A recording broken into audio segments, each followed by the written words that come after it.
Во светот секавично се зголемува бројот на нови марки на возила кои се посветени на електрификацијата, а повеќе не доаѓаат од Азија подготвени да влезат во борба со етаблираните брендови од стариот континент. Старите добри мотори на внатрешно согорување солидно се држат, наоѓајќи место и во новите модели. Сепак, кризата го прави своето, па годинава се бележи уште еден голем пад на производството на возила кое достига загрижувачки пропорции. На автомобил се чека со месеци, цените се зголемуваат, но актуелностите ви ги пренесуваме веднаш и тоа бесплатно. Денес под лупа ја ставивме Opel Mokka која ја тестиравме во домашен амбиент. Добре дојдовте во новото издание на Автомагазин.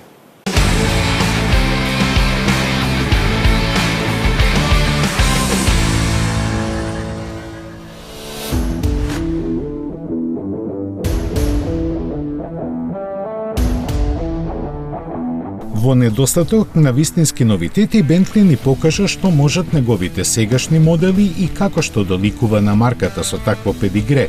Британците тоа го сторија на импресивен начин.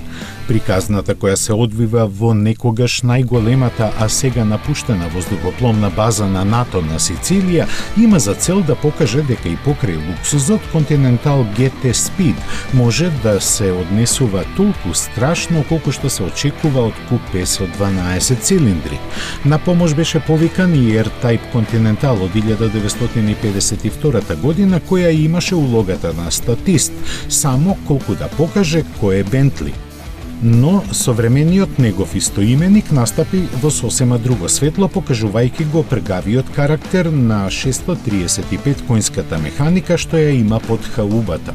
Затоа нема многу да ве заморуваме со податоци, туку ќе ве препуштиме да уживате во видеото што во уметнички дух го подготвија за сите нас.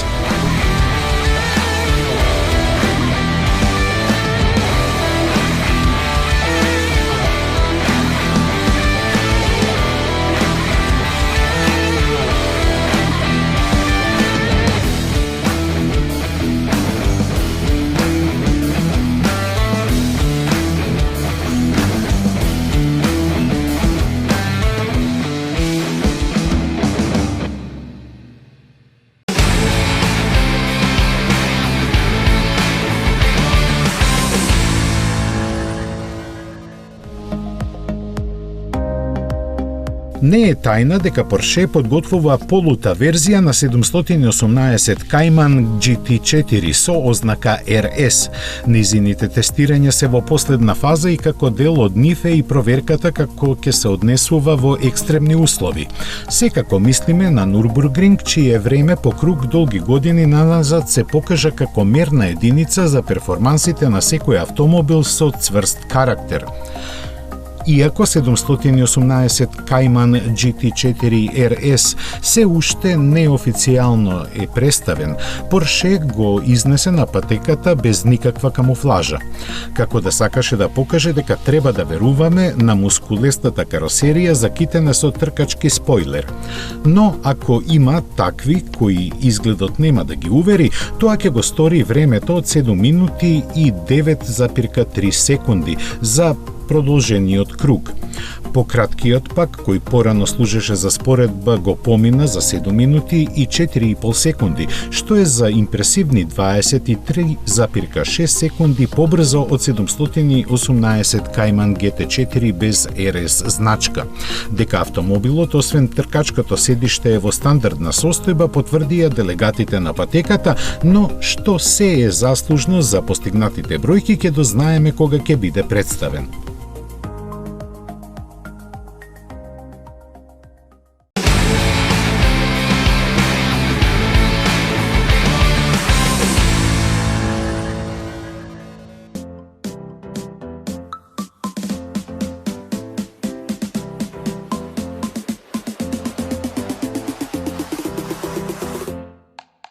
После 10 години Lamborghini Aventador оди во пензија без наследник на кој ќе се чека барем до 2023-та. Овој, еден од последните суперспортски автомобили со V12 мотор, повеќе не е во понудата на марката од Санта Гата Болонјезе, а нарачаните возила ќе се произведуваат и испорачуваат до крајот на идната година. До тогаш треба нешто да се знае и за моделот кој ќе го замени и ќе продолжи да го фасцинира светот еднакво или дури и подобро од Авентадор. Засега е познато дека амблемот на разулавениот бик ќе го понесе нов суперспортист, чиј исто V12 мотор ќе има хибридна поддршка за да излезе на крај со се построгите еколошки норми. Според информациите од фабриката, овој агрегат интензивно се развива и ќе биде поинаку концепиран од моторот на Сиан, кој располага со благ хибриден систем со суперкондензатори за складирање на струја место батерии. Колку коњски сили се очекува да испорача, засега е добро чувана тајна.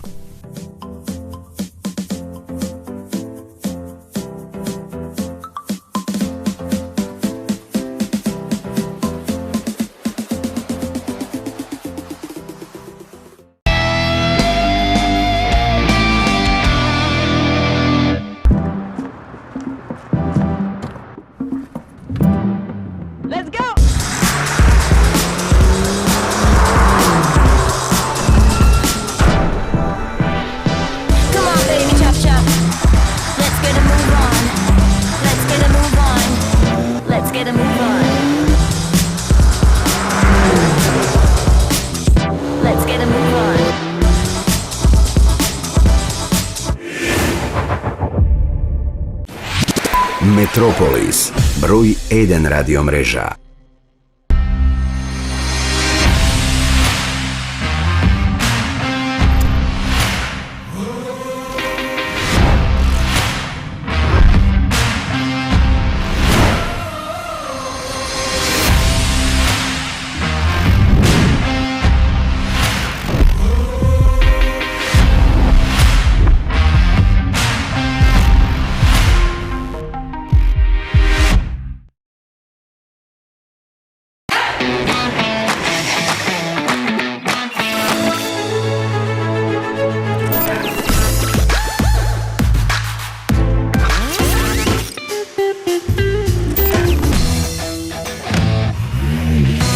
Едноставно до нов автомобил со Шпарка се лизинг. Нов автомобил го сакам, но овој пат има правила. Нема храна во автомобилот. Само смеј крени нозе и ќе те ги отсечам. Нема гласна музика. Нема ни миленици. Нема шанси. Океј, може би од следната недела. Новиот Opel Crossland. Убавината и храброста одат заедно. This is Opel.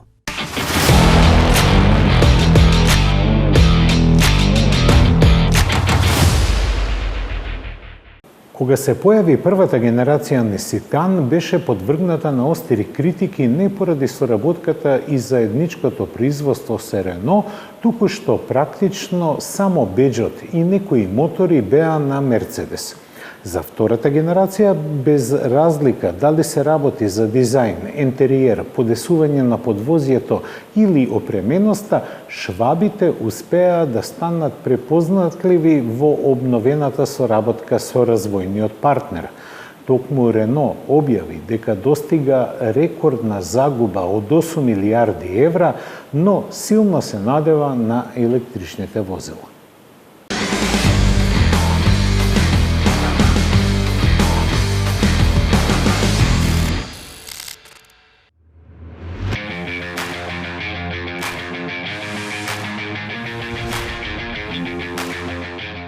Не само што Цитан е вистински Мерцедес, туку за прв пат и сериозен конкурент на Volkswagen Caddy.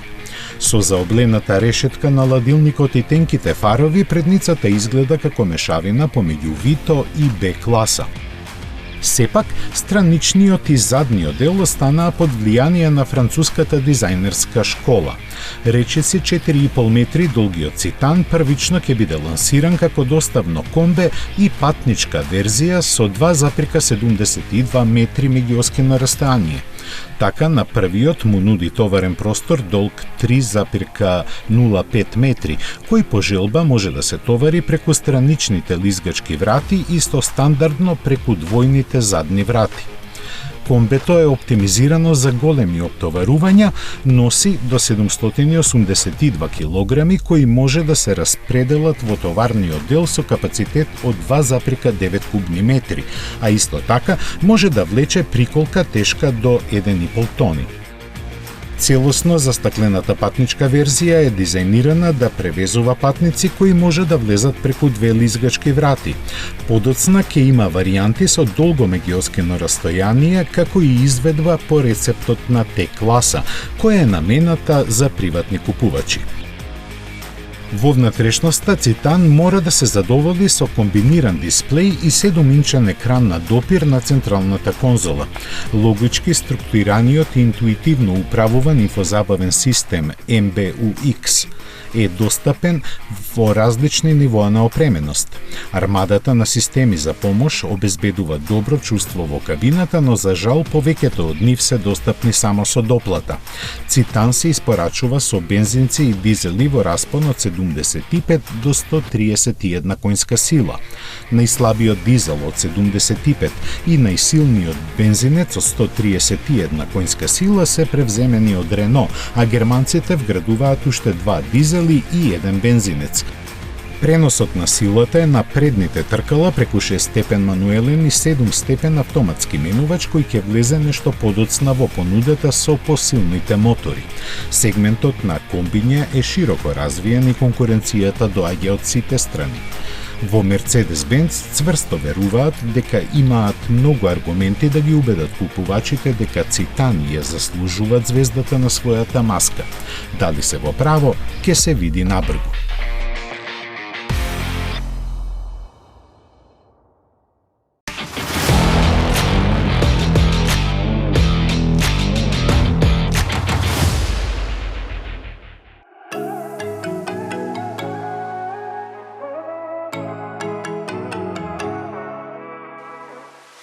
Како што вети порано, Рено започна да прима нарачки за електричниот Меган. Прилично агресивниот настап во промовирањето на нивната нова гама електрични возила се должи на ситуацијата во која се најде францускиот производител, кој ланската година ја заврши со историски рекордни 8 милиарди евра загуба. Затоа и нема да се чека уште 2-3 години конвенционалниот Меган да го заврши својот животен циклус, туку двата модела ќе се нудат паралелно. А тие освен името немаат ништо заедничко. Новиот автомобил со својот кросоверски стил ќе значи и почеток на новата ера за Рено. Колку ќе чини допрва ќе дознаеме, засега се потребни само 100 евра за резервација. Првите примероци ќе бидат испорачани во март идната година, а за разлика од сите други кои продажбата ја започнуваат со специјални лимитирани едиции со високи спецификации, Рено уште на почетокот ќе го нуди електричниот Меган во стандардна верзија.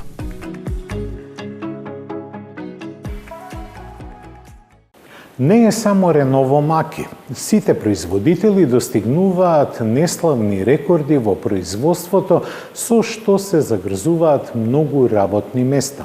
Од друга страна пак цените на возилата незапирливо растат, го подгреваат незадоволството и вредноста на употребуваните возила. Каква е состојбата во индустријата и на пазарите ќе ви разјаснат следните прилози.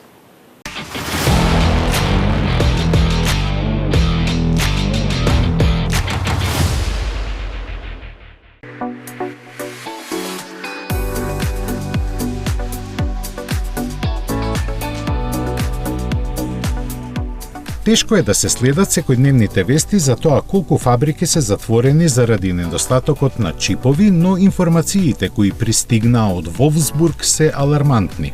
Имено од раководството на Volkswagen се дозна дека од матичната фабрика на марката од почетокот на годинава досега се излезени само околу 300.000 возила, што е на ниво од 1958 година.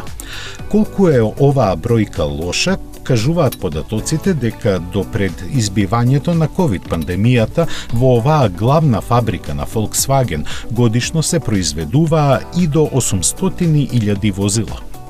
Но, според се, она што се случува, тогашните амбиции на компанијата да се подигне нивото на 1.000.000 возила ќе останат само пусти желби. Тешко ќе биде дури и да се достигне ланската бројка од 500.000 возила, а според прогнозите, проблемите со набавката на електронски компоненти ќе се растегне и низ идната година.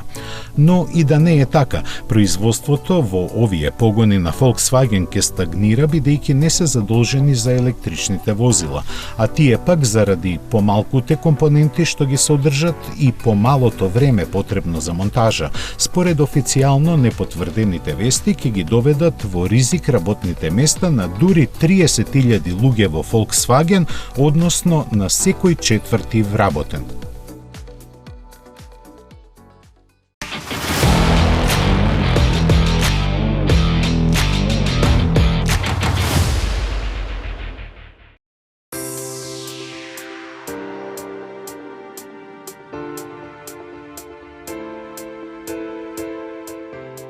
Америка повеќе не е ветена земја, се потешко е да се дојде до автомобил. Најновите нивни статистички податоци велат дека просечната продажна цена надбина $45.000. Иако за оваа најголемо влијание имаат проблемите со производството и испораките, заслуга имаат и трендовите да се купуваат поголеми и поскапи возила, по правило теренци и пик-апи. Поскапувањето сепак најмногу е одраз на намалената понуда и изголемената побарувачка, заради што наведената просечна сума која купувачите ја платиле во септември годинава е за 12% поголема отколку лани и за скоро 4% од август. Влијание имаше и тоа што попустите кои за моделите во заминување овој период се вообичаени, сега беа нешто поскромни. По марки гледано, лидер со најскапо продадени возила е Porsche, во просек над $102.000. Не е изненадување ниту тоа што следат Land Rover со 87 и Cadillac со $82.000, но тоа што нема ниту една германска премиум марка на врвот кажува за промената на силите. На дното сепак се наоѓаат Fiat и Mitsubishi, чии запоставени гами се продадоа за просечни 28, односно $29.000, а на третото место е Kia со $33.000 просечно постигната цена.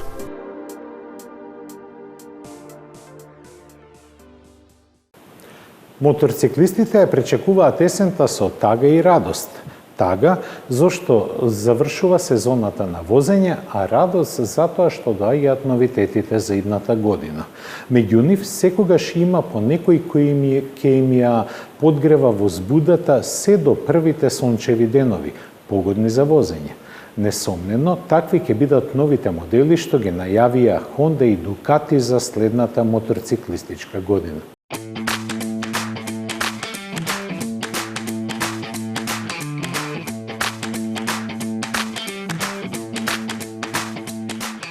Новиот туринг моторцикл на Honda со ознака NT1100 настанете како одговор на желбите на возачите за врвни перформанси, добра управливост, комфорт на долги патувања и многу модерна технологија. Јапонскиот производител вели дека со спортската острина ефикасно излегува на крај со секојдневните релации и подеднакво е подготвена за долги тури со двајца патници и полн товар. За истовремено да се постигне да биде и комфорен и агилен, опремен е со 5 режими на работа, меѓу кои 2 прилагодливи и 1 специјален за патување со уживање. Основата ја чинат рамката и двоцилиндричниот мотор од Африка Twin, кој со своите 1084 кубни сантиметри испорачува 102 конски сили и 104 ньютон метри вртежен момент распослан во широк режим на работа. Динамичноста ја обезбедуваат релативно краткото меѓуоскино растојание и острата геометрија на управување, а стабилноста и удобноста предната инвертирана шоуа вилјушка и едноцевниот заден амортизер со хидраулично подесување на преднапрегањето. Двојните предни сопирачки од 310 мм се впарени со радијално поставени 4 клипни клешти, а височината на ветробранот може да се подлесува на 5 нивоа.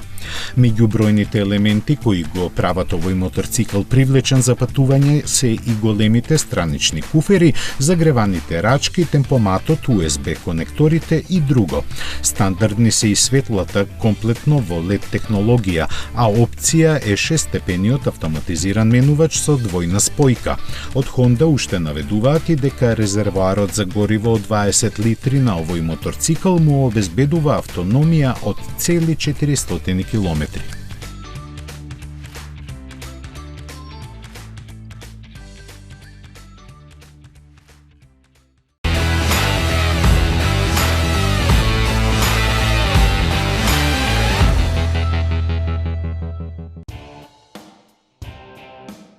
Двата нови продукти со беџот на Дукати ја делат основната припадност, но со сосема поинаква маркетинг стратегија. Scrambler 1100 Tribute Pro му одава почит на двоцилиндерскиот мотор со воздушно ладење, ја слави традицијата и 50 годишнината од постоењето на компанијата, додека Scrambler Urban Motard е со модерен изглед наменет за помладите, но исто така за оние кои се во потрага по моторцикл интересен за возење. За Ducati Scrambler 1100 Tribute Pro, центростиле Ducati беше инспириран од иконски елементи на брендот од 1970-тите, како што е специјалната боја жолта окра, логото дизајнирано од Giugiaro и жичени тркала. Од технички аспект, двоцилиндрашот од 1079 кубика испорачува 85 конски сили и вртежен момент од 90 ньютон метри при 4750 вртежи во минута. Scrambler 1100 Tribute Pro е стандардно опремен со 3 програми за возење, од кои секоја работи со различни режими на моќност и различни нивоа на контрола на влечењето. Благодарение на фаровите со LED дневни светла, моторциклот е секогаш лесен за воочување. Ducati Scrambler Urban Motard, како што сугерира името, е создаден за урбана средина. Центростиле го имплементираше ова во нова шема на бои. Кај него моторот има помала зафатнина, 803 кубика, 73 конски сили и 66 ньютон метри при 5750 вртежи во минута. Стандардно, Urban Motard доаѓа со LED дневни и задни светла. Сите модели на Ducati Scrambler се опремени со ABS, мултимедијална подготовка, вклучувајќи спојување со паметни телефони и USB порта под седиштето. Scrambler 1100 Tribute Pro ќе биде достапен на пазарот од следниот месец, а моделот Scrambler Urban Motard ќе следи од јануари 2022 година.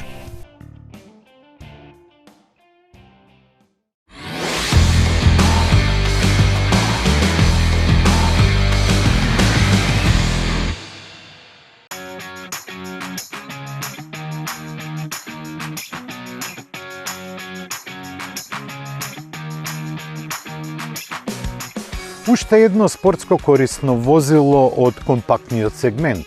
Opel Mokka ја доживува својата втора генерација. Првата не беше многу успешна, не беше ни многу продавана, но се задржа некаде во средината на продажбата и пласманот во овој извонредно набиен сегмент. Но што направи Opel?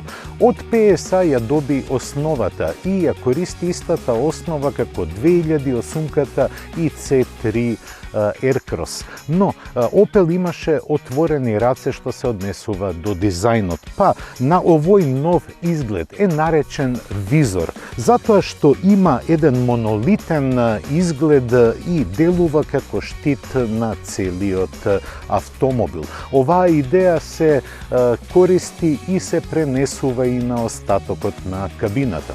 Сега Opel Mokka е пократка за 12 см од претходната генерација, но таа е растегната и намалена и е висината. Па затоа се добива една спортска форма дури и кога се гледа од позади. Кога ќе го отвориме гепекот, гледаме дека нема сосема доволно простор и нема онолку простор колку што имаат неговите француски братучеди.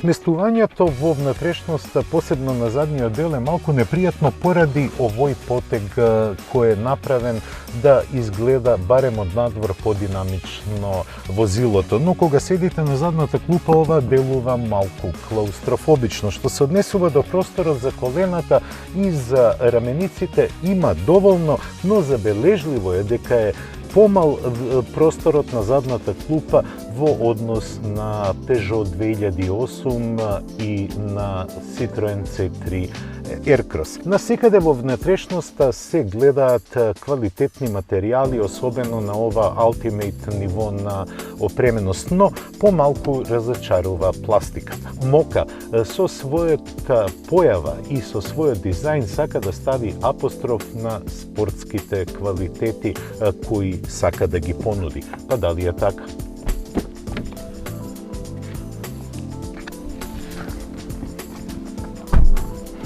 Кога сте веќе на возачкото седиште, тогаш добивате сосема поинаков впечаток за Mokka. Да, присутни се грубите пластики, како што ги споменав, но целото уредување на внатрешноста, како што е ова овде или во вратите, се однесува на поскапиот изглед. Оваа пластика има и делува како да е карбон. Незиниот лик барем делува така. Но во комбинација со алкантарата која е во внатрешноста и пијано лакот прави едно посебно чувство. А кога сме кај посебното чувство, тогаш треба да се спомене и инструмент таблата на Mokka, бидејќи таа има два обединети дисплеја. Едниот има 12 инчи и тој може да се модулира како сака возачот, додека вториот дисплеј од 10 инчи се наоѓа високо на централната конзола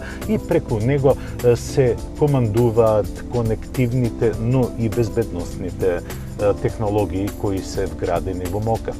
Овој модел е опремен со 1,2 литрен PureTech мотор со турбополнач кој произведува 130 конски сили и е впарен со 8-степен автоматски менувач. Оваа комбинација имав и минатата емисија на возење, се сеќавате на Peugeot 308, на новиот Peugeot 308.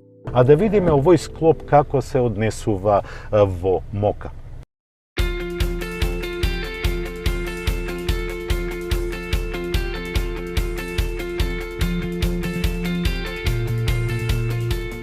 Mokka не е теренско возило, но поради низиното растојание од тлото, таа може да помине мали теренски предизвици. Не големи, но доволни за да ги исполни очекувањата на оние кои сакаат барем мали екскурзии во природата. Mokka многу солидно се однесува на неасфалтирани патишта, но низината функција, како што реков, да биде на асфалтот, да биде во урбана средина. Па затоа и оваа комбинација на мотор и менувач е интересна. Возните својства се линеарно распределени и не можете да се почувствувате инфериорен, особено не на пат со свиоци. Во превен план што доаѓа на ваков пат со свиоци е управувањето. Тоа е прецизно и возачот добива добра и контраинформација од подлогата, што е многу подобро ако се спореди со француските братучеди. Да, кога ја форсирате мока, се слуша малку посилен продор на звукот на моторот, но тоа се случува кај секој автомобил. Па, динамичните својства на мока се многу подобри и возењето на мока е интересно и возбудливо, но морате да внимавате на одредени надуправувања. Она што го споменав во однос на неговите француски братучеди, дека има нешто помалку простор и поклаустрофобично чувство на задната клупа, се анулира со возните својства, што е добар аргумент за сите оние кои сакаат спортско корисни возила кои имаат добри манири на асфалтот. Може би непријатно изненадување ќе биде цената – 25.900 евра. Мока е нов модел. Неговата цена не е ништо повисока од останатите конкуренти, бидејќи возениот модел е во највисоко ниво на опременост. Има дури и 18-инчни тркала.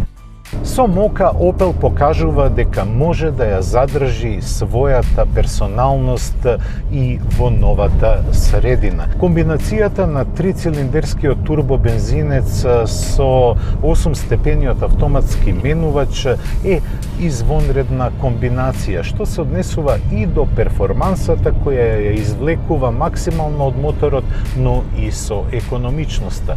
Во просек забележав потрошувачка од 6,5 литри, што е добар показател, особено доколку се земе во предвид дека имаме автоматски менувач.